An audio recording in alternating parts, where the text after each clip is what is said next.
She was just standing on the deck enjoying the view, but she was suddenly pushed hard by someone. Then she fell straight into the pool below, but the killer had no intention of letting her go. He closed the roof above the pool, planning to drown the woman completely inside. The weight of her coat kept her from floating up. The woman used all her strength to tear off her coat, but it was too late. The pool had already been fully covered by the roof. At that moment she noticed it was a viewing pool of the guest room. She knocked on the glass desperately, trying to get the attention of the guest inside, and the woman lying on the sofa also noticed her. Oh my God!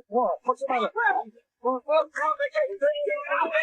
Fortunately they found her in time. Lola was quickly rescued, but this was not the first strange thing she had encountered. Ever since she boarded this luxury yacht, weird things kept happening one after another. Lola was a star reporter for a newspaper. That day she suddenly received an invitation. As the heiress of the Norwegian shipping company, and had been diagnosed with late-stage leukemia, her husband was building a foundation in her name, and invited the board members to board the luxury yacht, hoping to go to Norway for a fundraising dinner. They hoped Lola would attend as well, to help bring attention to the charity project. Coincidentally, Lola had been researching topics about human nature. This was undoubtedly the best opportunity. The next day Lola took the tender boat, and soon arrived at the luxurious superyacht. But the moment she got on board, she was asked by the butler to take off her shoes, and change into the slippers they prepared. Champagne etiquette was fully arranged. All the attendees were people of high status and influence, which made Lola feel out of place. But fortunately the guests were all polite. Even the hostess and greeted her kindly. Then the sudden appearance of the photographer Morgan took Lola by surprise. It turned out he was also invited to shoot at the event. Having someone she knew made her feel slightly more at ease. At night, Lola changed into the dress she carefully prepared for the dinner. Unfortunately, she ran into Morgan in the hallway. He was chatting up a woman while holding his portfolio. To avoid the awkward scene, Lola panicked and slipped into room 10 next door. At that moment a blonde woman who had just finished showering walked out. She looked at Lola with surprise, then put on her hat and walked back into the bathroom. Realizing how abrupt she was, Lola apologized and hurried out of the room. Little did she know this encounter would